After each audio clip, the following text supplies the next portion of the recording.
Our 10th visit brings us to one of the strangest of the 17 principles of success, because it is the principle which makes it possible for you to convert into an asset every adversity, every disappointment, every defeat, and every failure you meet with from now on the remainder of your life. Yes, the principle of learning from adversity makes it possible for you to transmute all your past failures and mistakes into an asset which will help you achieve outstanding success in the future. At the very outset of this visit, I wish to call your attention to an important fact which may give you immediate possession of the great master key to success, namely, that your positive mental attitude is the only means by which you may convert adversities, defeats, and failures into assets. It seems to have been intended that everyone should experience adversities, defeats, and even failures as a part of nature's method of disciplining people to learn how to take possession of their own minds. But the Creator very wisely provided everyone with the means for converting these experiences into benefits of a priceless value, the means being our privilege of maintaining and directing a positive mental attitude. Despite the benefits which we may get from adversities and unpleasant experiences of every nature, no one desires to meet with these experiences.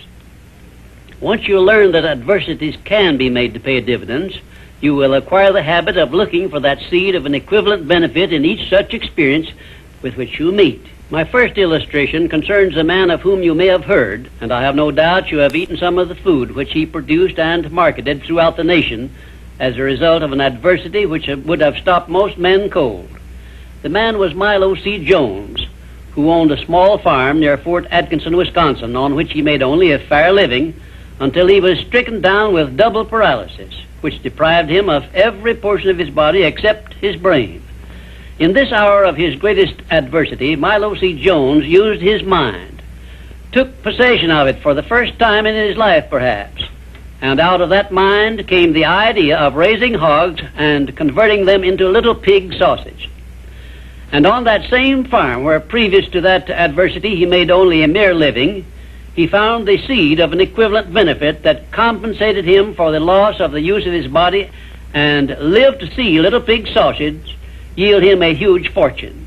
Isn't it strange that so often people have to be cut down by failure and defeat before they learn that they have minds capable of mastering all of their problems? My next illustration is based on an adversity of a man whom we all know because he was President of the United States, and his name was Franklin D. Roosevelt, who was stricken in the prime of his life with polio, which destroyed the use of his legs. Instead of sitting on a street corner with a tin cup and some lead pencils, as many another might have done under similar circumstances, Franklin D. Roosevelt transmuted his affliction into a buildup of his self-reliance and lifted himself to the highest position available to mankind anywhere on this earth, got that position and held it until he passed on, held it longer than had any previous president. Verily, I tell you with all the enthusiasm at my command, that you may find in your adversities the necessary challenge to inspire you on to success, such as you never would have known without these experiences.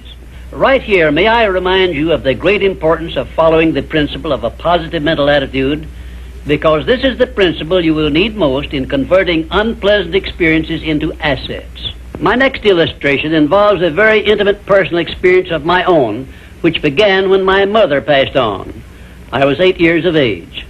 I know that the loss of one's mother at any age usually is regarded as an irreparable loss which offers no possible benefits. But even in the loss of loved ones, we may find that there is a seed of an equivalent benefit. I found that seed in one of the most wonderful persons I have ever known when my father brought home my new mother. It was she who inspired me to prepare myself for the opportunity I was to receive later in life when I met Andrew Carnegie and received from him the commission to organize the world's first practical philosophy of personal success. Had it not been for the loss of my mother, I would not now be having this visit with you, and my books would not now be serving to help millions of people throughout the world to find their places in life. Nothing is ever so bad or so unpleasant that it may not yield some benefit if we keep a positive mental attitude toward the experience and make it a habit to look for that seed of an equivalent benefit. This, of course, involves the application of that important success principle, personal initiative. Now I come to an illustration which involves our great American way of life and all the personal freedom and opportunities we enjoy under our way of life. And it begins with our defeat of the British in 1778. Probably every Britisher believed that the loss of the American colonies was an irreparable loss which offered no possible benefits. Yet you and I know that if we had not defeated the British and made ourselves rich and powerful, the British Empire probably would have been wiped out in World Wars I or II. We know also that although the British Empire survived those two wars, it was our financial help which saved the British from starvation and bankruptcy. So, today, every Britisher should give thanks for the defeat of Lord Cornwallis's armistice, because that defeat finally became the means of survival of the British Empire. My next illustration brings us face to face with an adversity which involves you and I and every other person now living. I have reference to the trend in this and all other countries to rob individuals of their rights of personal freedom, a trend which is in direct violation of the obvious purpose of the Creator to give every individual the privilege of freedom of thought and action. There is something definite you and I can do about this common trend to rob us of our rights of personal freedom.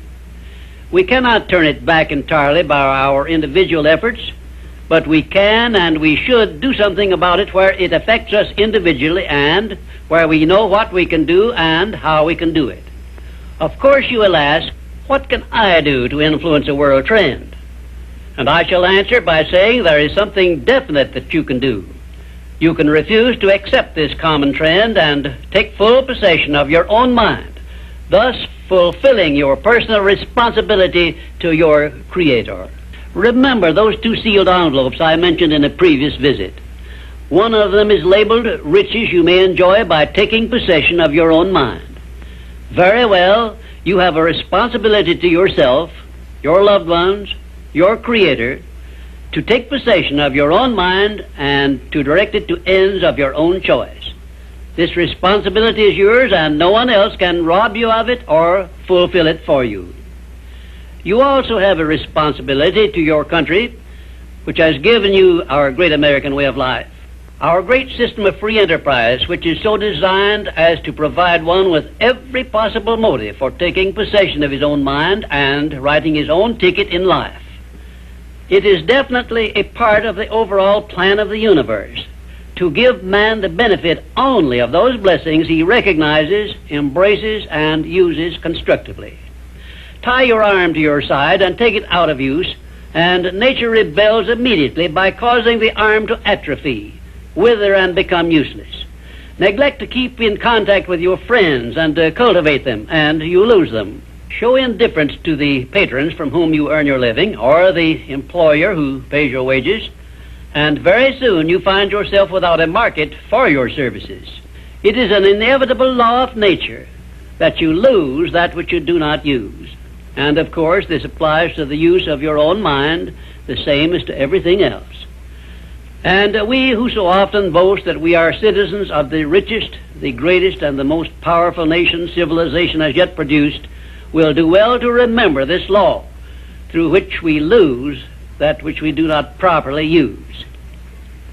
In this visit, I have brought you what may be a surprise, or even a shock, by introducing this great principle of profiting by adversity. If you are ready for this principle, you will embrace it at once, and never again, as long as you live, will you brood over unpleasant experiences without knowing full well that your efforts could be better employed by searching for that seed of an equivalent benefit which is available in those experiences. Now, before I conclude this visit, I shall give you this assignment which, if you carry it out sincerely, may well bring you a new birth of opportunity such as you never dreamed of experiencing.